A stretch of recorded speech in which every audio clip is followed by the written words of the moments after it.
Halo semuanya, perkenalkan nama saya Citra Jurandia Paramita dengan NIM 4322511094 dari kelas HIP 1B. Di sini saya akan menyampaikan hasil tugas saya di mata kuliah dasar epidemiologi mengenai surveillance analisis data kesehatan PTX Surabaya. Data kesehatan PTX Surabaya ini terdiri dari beberapa komponen cek kesehatan dari 80 pekerja PTX Surabaya.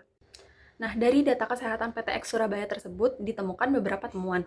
Di sini saya akan membahas tentang dua temuan yang saya temukan. Yang pertama, mengenai hubungan kebiasaan olahraga terhadap kadar kolesterol pada pekerja di PTX Surabaya.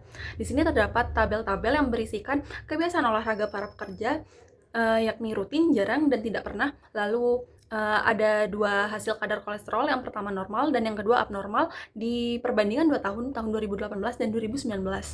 Temuannya yang pertama adalah kelompok olahraga rutin menunjukkan perbaikan paling besar dengan kolesterol abnormal turun dari 10 pekerja pada tahun 2018 menjadi 3 pekerja pada tahun 2019.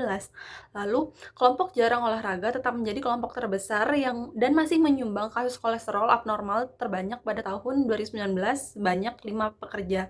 Lalu, kelompok tidak pernah olahraga mengalami penurunan kasus kolesterol abnormal dari 2 menjadi 1 pekerja.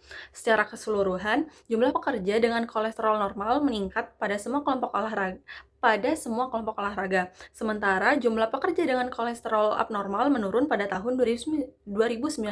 Dari hasil analisis pada temuan pertama, diberikan rekomendasi untuk pengendalian kadar kolesterol pekerja di PTX yang pertama dengan menghilangkan faktor-faktor yang memicu peningkatan kolesterol dari lingkungan kerja, seperti menghilangkan penyediaan makanan tinggi, lemak jenuh, dan kolesterol di kantin perusahaan. Lalu dengan mengganti faktor risiko dengan pilihan yang lebih sehat, seperti mengganti menu gorengan dengan makanan yang dipanggang atau direbus, dan mengganti minuman yang tinggi gula dengan air mineral atau minuman yang rendah gula.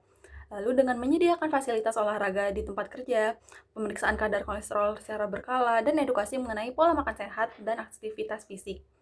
Untuk kesimpulan dari temuan yang pertama ini adalah pekerja yang rutin berolahraga menunjukkan penurunan kasus kolesterol abnormal yang paling besar. Sedangkan kelompok yang jarang berolahraga masih menjadi penyumbang kasus kolesterol abnormal terbanyak. Lalu, pada temuan kedua membahas mengenai hubungan kebiasaan merokok terhadap keluhan pernafasan pada pekerja di PTX Surabaya. Di sini terdapat tabel mengenai kebiasaan merokok para pekerja, yakni merokok dan tidak merokok. Lalu terdapat dua hasil normal dan keluhan pernafasan di 2 tahun yang sama juga, 2018 dan 2019. Ditemukan bahwa kelompok perokok menunjukkan peningkatan keluhan pernafasan yang cukup besar, yakni dari 5 pekerja pada tahun 2018 menjadi 10 pekerja pada tahun 2019. Lalu kelompok non-perokok juga mengalami peningkatan keluhan pernafasan dari 2 pekerja pada tahun 2018 menjadi 4 pekerja di tahun 2019. Secara keseluruhan, jumlah pekerja yang mengalami keluhan pernafasan meningkat dari sebelumnya 7 pekerja menjadi 14 pekerja. Sedangkan jumlah pekerja yang tidak mengalami keluhan pernafasan ini menurun dari tahun 2018 ke 2019. Sebagian besar kasus keluhan pernafasan ini ditemukan pada pekerja yang memiliki kebiasaan merokok, sehingga merokok diduga menjadi salah satu faktor risiko utama gangguan pernafasan pada pekerja di PTX Surabaya.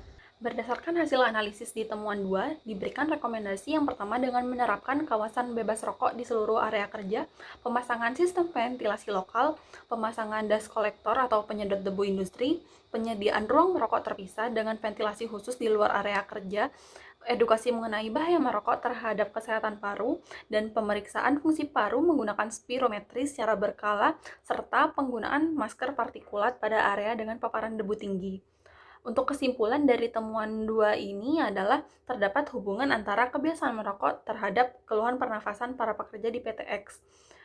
Oleh karena itu, pengendalian yang dapat dilakukan adalah dengan melakukan penerapan kawasan bebas rokok, program berhenti merokok, edukasi kesehatan paru, serta pengendalian kualitas udara di lingkungan kerja.